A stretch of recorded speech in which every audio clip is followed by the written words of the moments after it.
Good morning. Tara magbasa na tayo ng ating libro guys. Magandang balita, Biblia. Today is 25 July 2024. Pakisabayan ako ng basa. Nandito na tayo sa aklat ng Ezekiel chapter 27. Ang panaghoy para sa tiro. Ezekiel chapter 27 verse 1, sinabi sa akin ni Yahweh, verse 2, Ezekiel, anak ng tao, awitan mo ng panaghoy ang tiro, sabihin mo sa kanya. Verse 3, lungsod ng tiro, lungsod na nasa bunganga ng dagat at nakikipagkalakalan sa mga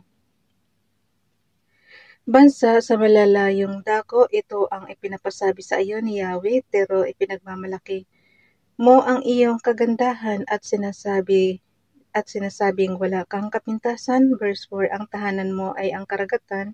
Ikaw ay ginawang tila isang magandang sasakyang dagat. Verse 5, mga piling kahoy buhat sa bundok Hermon, ang tablang ginamit at ang palo ay kahoy buhat sa Libanon.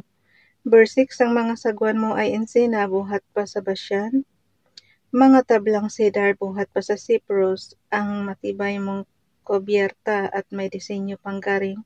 Verse 7, hinabing lino buhat sa Ehipto ang iyong layag, at siya mo ring bandila, tilang kulay o binayari sa Cyprus ang bubong mo.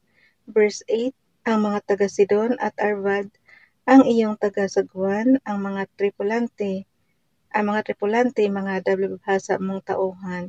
Verse 9, ang mga karpintero mo'y sinanay pa sa Biblos, ang nakikipagkalakalan sa iyo ay mga tripulante ng iba't ibang barko.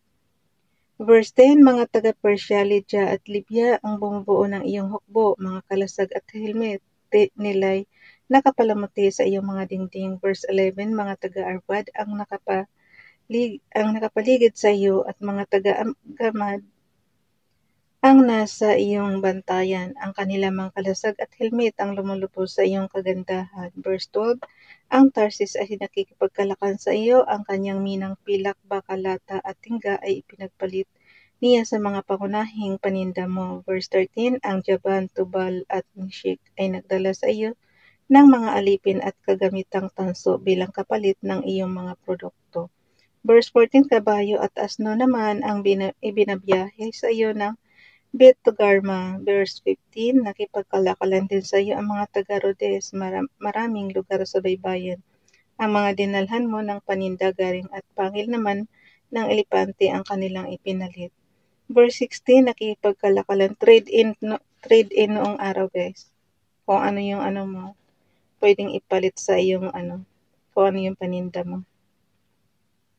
Ulitin ko lang ha. Verse 15, nakipagkalakalan din sa iyo ang mga taga-Rhodes, maraming lugar sa baybayin, ang dinalhan mo ng paninda. Garing at pangil naman ng elepante ang kanilang ipinalit. May halaga pala yung pangil ng elepante. Verse 16, nakipagkalakalan din sa iyo ang Syria, Esmeralda, purpurang pinong lino na nabubordahan ng maganda batong koral, at pulang ruby ang ipinalit niya sa mga pangunahing mong produkto. Verse 17, trigo naman, olibo, pulot-pukyutang, langis at balsamo ang ipinalit ng Judas at Israel sa mga kalakal mo. Verse 18, ang Damasco ay nagdadala sa iyo ng inumin na yaring helbon, puting lana. Verse 19, inuming yaring uzal na siyang pamalit sa kinuha niya sa iyo, mga gamitang yaring bakal, akasya at kalamo ang iyong inaangkat. Verse 20, magagaspang na lanang panapi naman ang dinala sa iyo ng Didan. Verse 21, ang Arabia naman at ang mga pangunahin ng Kedar ang pinanggalingan ng kailangan mong kordero, tupang lalaki at mga kambing. Verse 22, nakipagkalakalan din sa iyo ang Seba at Raama, ang dala nila'y lahat ng ori ng piling pabango, mamahaling bato at mga ginto. Verse 23, nakipagkalakalan din sa iyo ang Haran, Kanin, Eden, Asur at Kelmad. Verse 24, mamahaling damit na asol at bordado, alpombrang magaganda at ibang kulay at natataliang maputi ng kordon. Ang mga ito ang ibinabiyahe nila sa iyo. Verse 25, mga malalaking barko ang pambiyahe mo ng iyong mga produkto, ikaw ay punong-puno ng mabigat na kalakal sa gitna ng karagatan. Verse 26, dinadala ka ng mga taga-sagwan mo sa iba't ibang lugar, ngunit binayo ka ng hangin mula sa silangan at nawasak sa gitna ng dagat.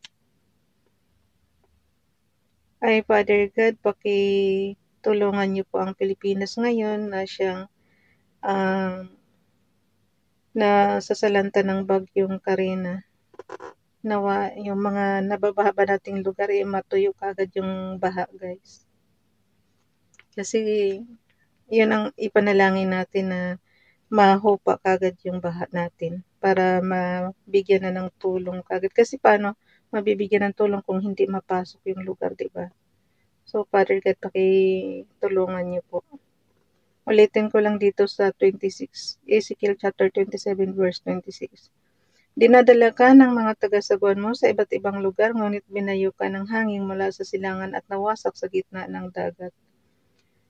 Kasi yung bagyo, guys, hindi natin mapigilan kasi natural,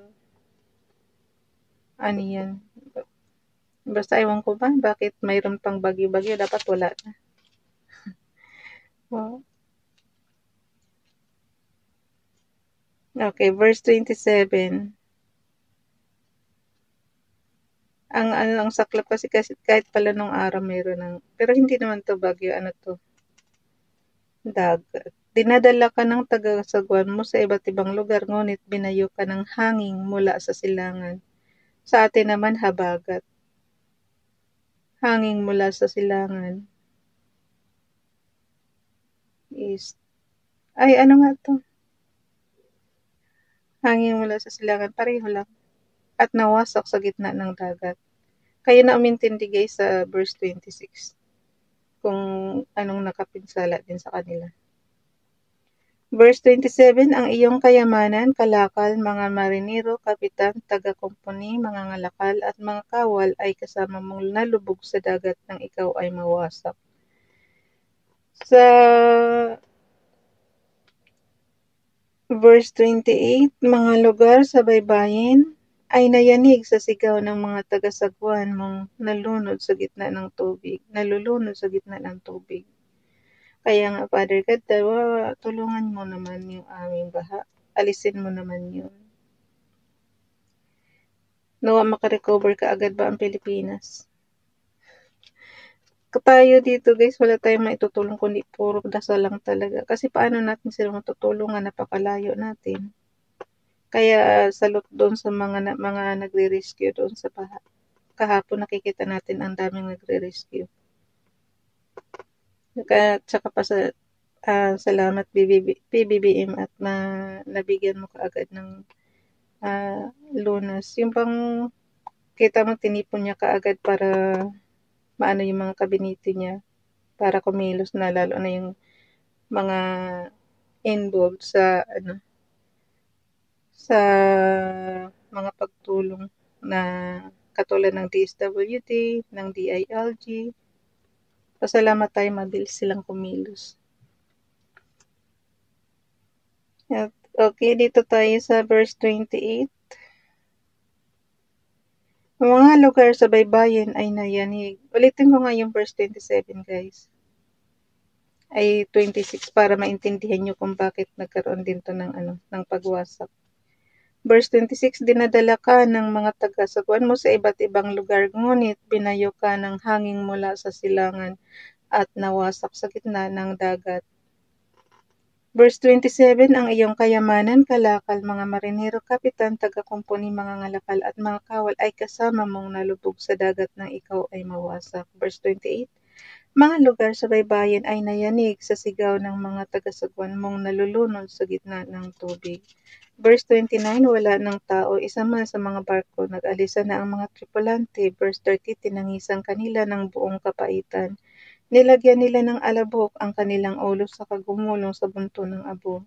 Verse 31, nag-ahit sila ng ulo pagkatapos pagbihis ng damit, panluksa at nanangis ng kapait-paitan.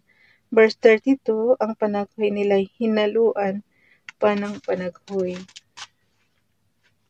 Ezekiel chapter 27 verse Ay, karugtong pa ito guys ng ano. 30, Ezekiel chapter 27 verse 32. Ulitin na lang natin. Ezekiel chapter 27 verse 32, ang panaghoy nila hinaluan pa ng panaghoy. Sino ang nawasak sa gitna ng dagat na tulad ng Tiro? Tanong nila. Verse 33, ang mga kalakal mo ay pantugon sa pangangailangan ng marami dahil sa yaman mo at paninda ay bumuti ang buhay ng mga hari. Verse 34, ngayon ikaw ay wasak na sa gitna ng karagatan, lumubog na kasama mo ang iyong mga produkto at mga tauhan. Verse 35, ang lahat sa baybay dagat pati na sa katihan ay natatakot sa iyong sinapit. Ezekiel chapter 27 verse 36, katapusan mo na, mawawala ka na ng lubusan, lahat ng mga ngalakal sa daigdig ay takot na takot at baka matulad sila sa iyong sinapit. So pag alam naman nating delikado na, huwag nang maglakbay sa dagat. Bukas na itong chapter 28 guys. Sobrang init talaga, pawis na ako. Bye everyone, God bless.